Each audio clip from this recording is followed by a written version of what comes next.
कर्ता करे न कर सके शिव करे सो होय, तीन लोक नौखंड में शिव से बड़ा न कोई। श्री शिवाय नमस्तुभ्यम। हर हर महादेव। आज है पावन और अति श्रेष्ठ सुंदर महादेव की तिथि अर्थात सोमवार का दिन। आप सभी भक्तजनों को हार्दिक शुभकामनाएं और बहुत बहुत बधाई। प्रार्थना करते हैं माँ पार्वती महादेव आपकी सब कामना सिद्ध करे। आइए श्रवण करते हैं आज सोमवार व्रत कथा और आरती। आपसे अनुरोध है अंत तक बने रहिएगा। मेरे साथ भगवान जी के जयकारे लगाते हुए आप सब कहें ओम श्री गणेशाय नमः। जय माँ गौरी। हर हर महादेव। सोमवार व्रत कथा के अनुसार सुंदर स्वरूप में बहुत धनवान साहूकार था, जिसके घर अन्न धन किसी भी तरह की कोई कमी नहीं थी, परंतु उसको एक दुख था कि कोई भी उसके पुत्र नहीं है। वह इसी चिंता में रात दिन रहा करता था। वह पुत्र की कामना लिए प्रति सोमवार को शिव जी का व्रत और अनुष्ठान किया करता था, पूजन करता था और शाम को शिव मंदिर में जाकर शिव जी के शिव विग्रह स्वरूप के सामने दीपक प्रज्वलित किया करता था। उसके इस भक्ति भावना को देखकर एक समय श्री पार्वती जी ने शिव जी से कहा कि हे महाराज जी, यह साहूकार आपका अनंत भक्त है और सदैव आपकी पूजा और व्रत बड़ी श्रद्धा से करता है। इसकी मनोकामना आपको पूर्ण करनी चाहिए। शिव जी ने कहा, हे पार्वती, यह संसार कर्म क्षेत्र है। जैसे किसान खेत में बीज बोता है वैसा ही फल काटता है, उसी तरह से इस संसार में जैसा कर्म किया जाता है वैसा ही फल इंसान भोगता है। पार्वती जी के बहुत अधिक आग्रह से कहा, महाराज, जब यह आपका अनन्य भक्त है तो इसको अगर किसी प्रकार का दुख है तो आपको उस दुख को जरूर काटना चाहिए, क्योंकि आप सदैव अपने भक्तों के लिए दयालु हैं और उनके दुखों को दूर करते हैं। यदि आप ऐसा नहीं करेंगे तो मनुष्य आपकी सेवा और व्रत भला क्यों करेंगे। पार्वती जी के ऐसा आग्रह देखकर सुनकर शिव जी महाराज कहने लगे, हे पार्वती, इसके कोई पुत्र नहीं है, इसी चिंता में यह अति दुखी रहता है। इसके भाग्य में पुत्र न होने पर भी मैं इसको पुत्र प्राप्ति का वरदान देता हूँ, परंतु यह जो इसका पुत्र है केवल 12 साल तक ही जीवित रहेगा। इसके पश्चात वह मृत्यु को प्राप्त हो जाएगा। इससे अधिक मैं और कुछ इसके लिए नहीं कर सकता हूँ। यह सब बातें चुपचाप साहूकार सुन रहा था। उसने इस बात को जो है किसी को नहीं बताया और न ही कोई प्रसन्नता दिखाई और न ही दुख हुआ। वह पहले की भांति महाराज शिव के सभी व्रत को और पूजन को विधि विधान से करता। कुछ समय बीत जाने पर साहूकार की स्त्री गर्भवती हो गई। 10वें महीने उसके गर्भ से अति सुंदर पुत्र की उसे प्राप्ति हुई। साहूकार के घर में बहुत खुशी मनाई गई, परंतु साहूकार ने उसके केवल 12 वर्ष की आयु जानकर कोई अधिक प्रसन्नता प्रकट नहीं की और न ही किसी को यह बात बताई।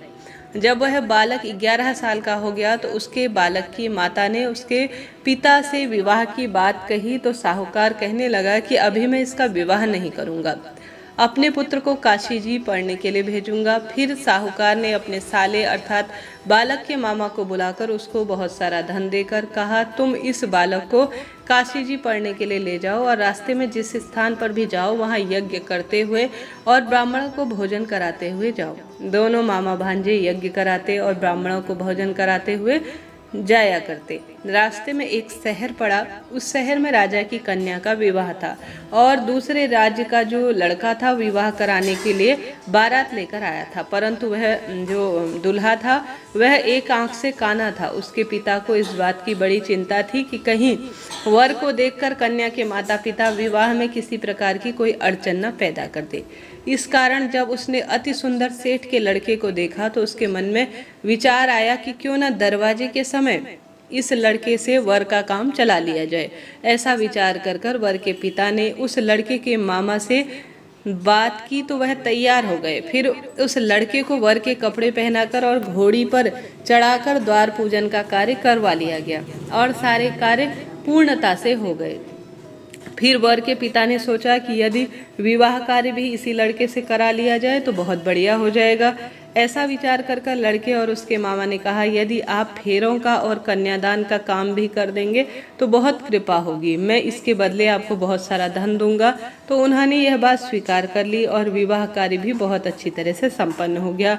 परंतु जिस समय लड़का जाने लगा तो उसने राजकुमार की चुंदड़ी के पल्ले पर लिख दिया कि तेरा विवाह तो मेरे साथ हुआ है, परंतु जिस राजकुमार के साथ तुमको भेजेंगे वह एक आंख से काना है। मैं तो काशी जी पढ़ने जा रहा हूँ। लड़के के जाने के पश्चात उस राजकुमारी ने जब अपनी चुनरी पर ऐसा लिखा हुआ पाया तो उसने राजकुमार के साथ जाने से मना कर दिया और कहा कि यह मेरा पति नहीं है। मेरा विवाह इसके साथ नहीं हुआ है। मेरा विवाह जिसके साथ हुआ है वह काशी जी पढ़ने गया है। राजकुमारी के माता पिता ने अपनी कन्या को विदा नहीं किया और बारात खाली हाथ वापस चली गई। उधर सेठ का लड़का और उसका मामा काशी जी पढ़ने चले गए। वहां जाकर उन्होंने यज्ञ करना, लड़के को पढ़ाना शुरू किया। जब लड़के की आयु 12 साल की हो गई तो उस दिन उन्होंने एक यज्ञ हवन रखा था, जिसमें लड़के ने अपने मामा से कहा, मामा जी आज मेरी कुछ तबीयत खराब है, मुझे ठीक नहीं लग रहा है। मामा ने कहा, अंदर सो जाओ। लड़का अंदर जाकर सो गया और थोड़ी देर में उसके प्राण निकल गए। जब उसके मामा ने आकर देखा तो वह मृत पड़ा हुआ है तो उसको बहुत बड़ा दुख हुआ और उसने सोचा कि अगर मैं अभी रोना पीटना शुरू करूं तो यज्ञ हवन का कार्य अधूरा रह जाएगा। अतः उसने जल्दी ही यज्ञ का कार्य समाप्त कर दिया। ब्राह्मणों के जाने के बाद रोना पीटना आरंभ किया। संयोगवश उसी समय शिव पार्वती उधर से जा रहे थे। जब उन्होंने जोर जोर से रोने की आवाज़ सुनी तो शिव जी से पार्वती कहने लगी, महाराज कोई दुखिया रो रहा है, इसके कष्ट को दूर करो। जब शिव पार्वती के पास जाकर देखा तो दोनों ने वहाँ एक लड़का मुर्दा पड़ा है। पार्वती जी कहने लगी, महाराज यह तो उसी सेठ का लड़का है जो आपके वरदान से उत्पन्न हुआ है। शिव जी कहने लगे, हे पार्वती इसकी इतनी ही आयु थी, यह भोग चुका है। अब पार्वती जी ने कहा, हे महाराज इस बालक को और आयु दो, नहीं तो इसके माता पिता तड़प तड़प कर मर जाएंगे।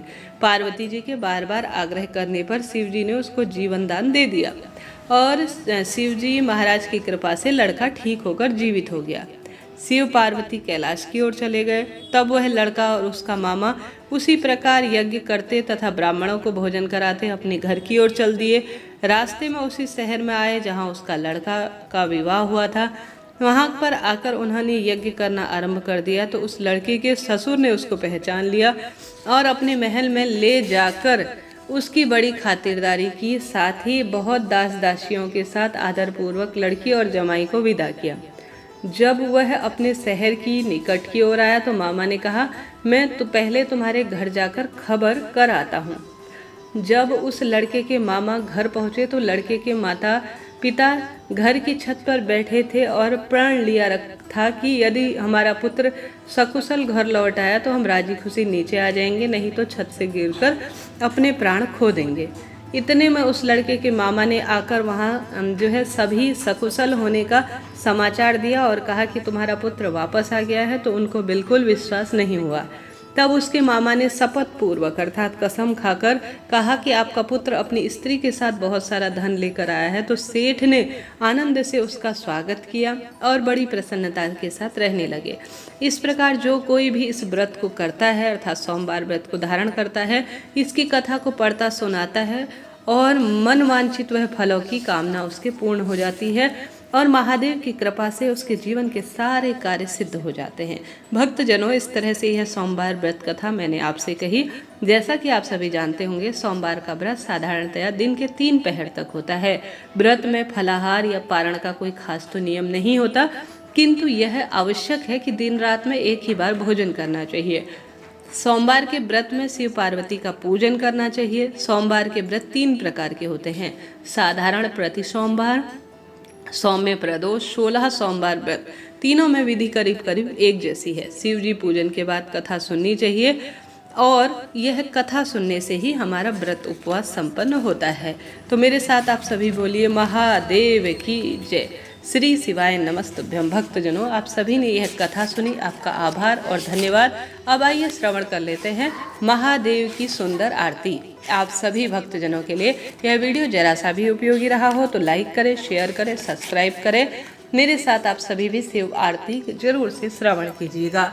ओम जय शिव ओमकारा, भोले जय शिव ओमकारा, ब्रह्मा विष्णु सदा शिव अर्धांगी धारा। ओम जय शिव ओमकारा, एकानन चतुरानन पंचानन राजे, भोले पंचानन राजे। हंसासन गरुणासन वृषवाहन साजे। ओम जय शिव ओमकारा। दो भुज चारु चतुर भुज दस भुज अति सोहे। भोले दस भुज अति सोहे। तीनों रूप निरखता त्रिभुवन जन मोहे। ओम जय शिव ओमकारा। अक्षमाला वनमाला रुंडमाला धारी। प्रभु रुंडमाला धारी। चंदन मृग मद सोहे। भाले शुभकारी। ओम जय शिव ओमकारा। श्वेतांबर पीतांबर बाघांबर अंगे। भोले बाघांबर अंगे। सनकादित ब्रह्मादित भूतादिक संगे। ओम जय शिव ओमकारा। कर में श्रेष्ठ कमंडल चक्र त्रिशूल धरता। भोले चक्र त्रिशूल धरता। जग करता दुख हरता। जग पालन करता। ओम जय शिव ओमकारा। त्रिगुण स्वामी जी की आरती। जो कोई नर गावे प्रभु प्रेम सहित गावे। कहत शिवानंद स्वामी मनवांचित फल पावे। ओम जय शिव ओमकारा। ब्रह्मा विष्णु सदा शिव जानत अविवेका। भोले जानत अविवेका। प्रणवाक्षर के मध्य ये तीनों एका। ओम जय शिव ओमकारा। ओम जय शिव ओमकारा। भोले हर शिव ओमकारा। ब्रह्मा विष्णु सदा शिव अर्धांगी धारा। ओम जय शिव ओमकारा। हर हर महादेव की जय।